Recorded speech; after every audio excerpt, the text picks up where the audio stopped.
ಅಲ್ಲಿ ನಾವು ಅನಿರ್ದಿಷ್ಟಾವಧಿಯ ಒಂದು ಮುಷ್ಕರವನ್ನು ಕೈಗೊಳ್ತಾ ಇದ್ದೀವಿ.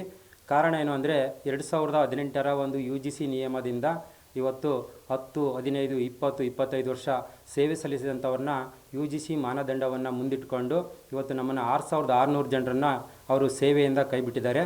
ದಿನಾಂಕ 8/12/2025ರಿಂದ ನಮಗೆ ಇವತ್ತು ಸೇವೆಯಿಂದ ಅವರು ಬಿಡುಗಡೆಗೊಳಿಸಿ ನಮ್ಮನ್ನು ಬೀದಿಗೆ ಬಿಟ್ಟಿರುವಂಥ ಒಂದು ಉನ್ನತ ಶಿಕ್ಷಣ ಇಲಾಖೆ ಆಗಿರ್ಬೋದು ಮತ್ತು ರಾಜ್ಯ ಸರ್ಕಾರ ಆಗಿರ್ಬೋದು, ಈ ಒಂದು ನಡೆಯನ್ನು ನಾವು ಖಂಡಿಸಿ 19ನೇ ತಾರೀಕು ಸೋಮವಾರ 10 ಗಂಟೆಗೆ ಬೆಂಗಳೂರು ಫ್ರೀಡಮ್ ಪಾರ್ಕಿನಲ್ಲಿ ಅನಿರ್ದಿಷ್ಟಾವಧಿಯ ಮುಷ್ಕರವನ್ನು ಕೈಗೊಂಡಿರ್ತೀವಿ. ನಮ್ಮ ಡಿಮ್ಯಾಂಡ್ ಇಷ್ಟೇ, ಈಗೇನು ಅವರು UGC ನಿಯಮ 2018ರಲ್ಲಿ ಜಾರಿಗೆ ಬಂದಿತ್ತು, ಆ 2018ರಲ್ಲಿ ಜಾರಿ ಬಂದಾಗ ಇದುವರೆಗೂ ಉನ್ನತ ಶಿಕ್ಷಣ ಇಲಾಖೆ ಅದ್ರ ಬಗ್ಗೆ ಗಮನ ಹರಿಸ್ದಂಗಿತ್ತು. ಆದರೆ ಇಲ್ಲಿ ಅರ್ಹ ಅತಿಥಿ ಉಪನ್ಯಾಸಕರು UGC ನಿಯಮವನ್ನು ಪಾಲಿಸಬೇಕು, ಉನ್ನತ ಶಿಕ್ಷಣ ಇಲಾಖೆ ಪಾಲಿಸಿಲ್ಲ ಅಂತಂದೇಳಿ ಅವರೇನು ಕೋರ್ಟಿಗೆ ಒಂದು ದಾವೆಯನ್ನು ಸಲ್ಲಿಸಿದರು.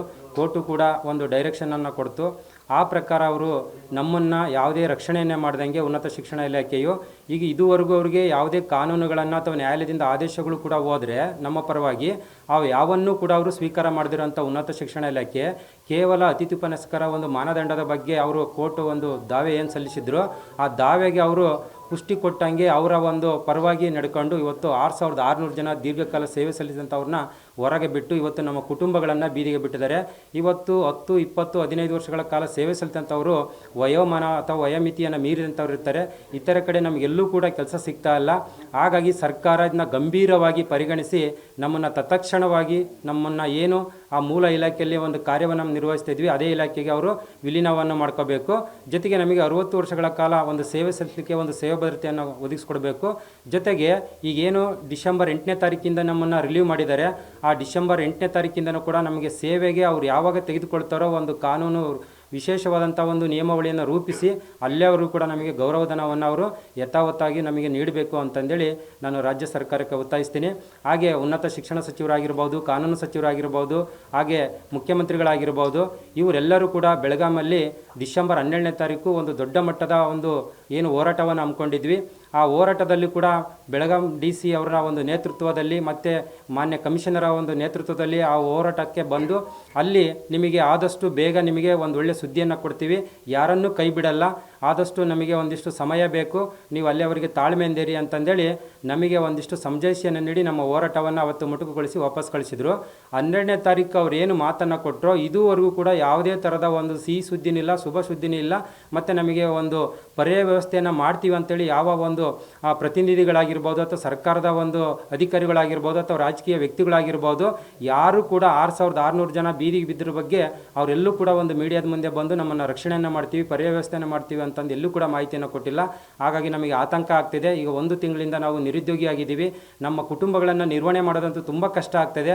ದಯಮಾಡಿ ಮಾನ್ಯ ಮುಖ್ಯಮಂತ್ರಿಗಳಾಗಿರ್ಬೋದು, ಮಾನ್ಯ ಉನ್ನತ ಶಿಕ್ಷಣ ಸಚಿವರಾಗಿರ್ಬೋದು, ಮಾನ್ಯ ಕಾನೂನು ಸಚಿವರಾಗಿರ್ಬೋದು, ಈ ವಿಚಾರವನ್ನು ಗಂಭೀರವಾಗಿ ಪರಿಗಣಿಸಿ ಏನು ಮುಂಬರುವಂಥ ಜನವರಿ 27ನೇ ತಾರೀಕು ನೀವು ವಿಶೇಷ ಅಧಿವೇಶನವನ್ನು ಕರ್ಕೊಂಡಿದ್ದೀರಿ, ಆ ವಿಶೇಷ ಅಧಿವೇಶನದಲ್ಲಿ ಒಂದು ನಮಗೆ ಆಗಿ ಏನು 6600 UGC ಅತಿಥಿ ಉಪನ್ಯಾಸಕರಂತ ಏನು ಇವತ್ತು ನೀವು ಕೈ ಬಿಟ್ಟಿದ್ದೀರಿ ಅಥವಾ ಬೀದಿಗೆ ಬಿದ್ದಿದ್ದೀವಿ, ನಮ್ಮ ಪರವಾಗಿ ನೀವು ಒಂದು ವಿಶೇಷ ಕಾನೂನು ನಿಯಮಾವಳಿಯನ್ನು ರೂಪಿಸಿ ನಮಗೆ ತಕ್ಷಣವೇ ನಮಗೆ ಮೂಲ ಇಲಾಖೆಯಲ್ಲಾಗಿರ್ಬೋದು ಅಥವಾ ಇತರ ಇಲಾಖೆಯಲ್ಲಾಗಿರ್ಬೋದು ನೀವು ನಮ್ಮನ್ನು ಒಂದು ಸೇವೆಗೆ ಮುಂದುವರಿಸಬೇಕು ಅಂತೇಳಿ ನಾನು ಆಗ್ರಹಿಸ್ತೀನಿ. ಅದೇ ಒಂದು ಹೋರಾಟಕ್ಕಾಗಿ ನಾವು 19ನೇ ತಾರೀಕು ಅನಿರ್ದಿಷ್ಟಾವಧಿ ಮುಷ್ಕರವನ್ನು ಕೈಗೊಂಡಿದ್ದೀವಿ.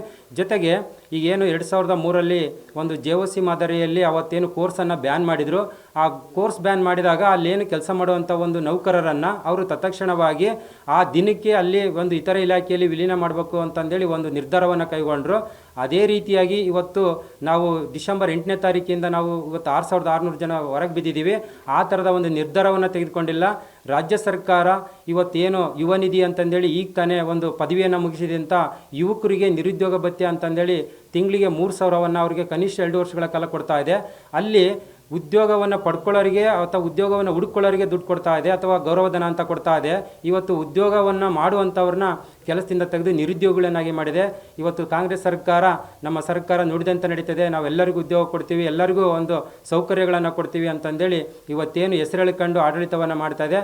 ದಯಮಾಡಿ ನೀವು ನಡೆದಂತೆ ನುಡಿಲೇಬೇಕು.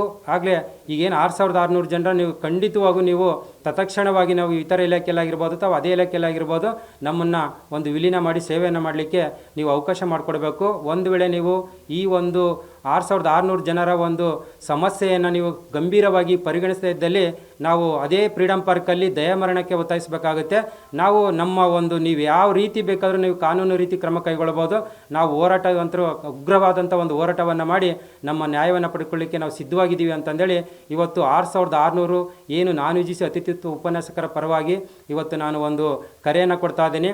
ಜೊತೆಗೆ ಈಗೇನು 6600 ಕೆಲಸ ಕಳ್ಕೊಂಡಂಥ ಅತಿಥಿ ಉಪನ್ಯಾಸಕರು ಅಷ್ಟೇ, ನೀವು ಸೋಮವಾರ 19ನೇ ತಾರೀಕು 10 ಗಂಟೆಗೆ ಫ್ರೀಡಮ್ ಪಾರ್ಕಲ್ಲಿ ನಿಮ್ಮ ಕುಟುಂಬ ಸಮೇತ, ಜೊತೆಗೆ ನೀವು ಆ ಒಂದು ಅನಿರ್ದಿಷ್ಟಾವಧಿಯವರೆಗೆ ನೀವೇನೋ ಒಂದು ಊಟದ ವ್ಯವಸ್ಥೆ ಆಗಿರ್ಬೋದು, ಇನ್ನೊಂದಾಗಿರ್ಬೋದು, ಮತ್ತೊಂದಾಗಿರ್ಬೋದು, ಎಲ್ಲ ರೀತಿಯಲ್ಲಿ ಸಿದ್ಧವಾಗಿ ಬರಬೇಕು ಅಂತಂದೇಳಿ ನಾನೇನು 6600 ಜನ ಅತಿಥಿ ಉಪನ್ಯಾಸಕರು ಕೂಡ ಒಂದು ಕರೆಯನ್ನು ಕೊಡ್ತಾ ಹೋಗ್ತೀನಿ. ಹೀಗೆ ನಮ್ಮ ಒಂದು ಹೋರಾಟವನ್ನು ಯಾವುದೇ ಕಾರಣಕ್ಕೂ ನಾವು ಹಿಂದೆ ಸರಿಯೋದಿಲ್ಲ ಮತ್ತು ಉಗ್ರವಾದಂಥ ಒಂದು ಹೋರಾಟವನ್ನೇ ಮಾಡ್ತೀವಿ. ನಮಗೆ ಸರ್ಕಾರದಿಂದ ನಮಗೆ ನ್ಯಾಯ ಸಿಗಬೇಕು. ನ್ಯಾಯ ಸಿಗುವವರೆಗೂ ಕೂಡ ನಾವು ಒಂದು ಅನಿರ್ದಿಷ್ಟಾವಧಿಯವರೆಗೆ ನಾವು ಹೋರಾಟವನ್ನು ಮಾಡ್ತೀವಿ ಅಂತಂದೇಳಿ ನಾನು ಈ ಸಂದರ್ಭದಲ್ಲಿ ಹೇಳೋಕ್ಕೆ ಇಷ್ಟಪಡ್ತೀನಿ.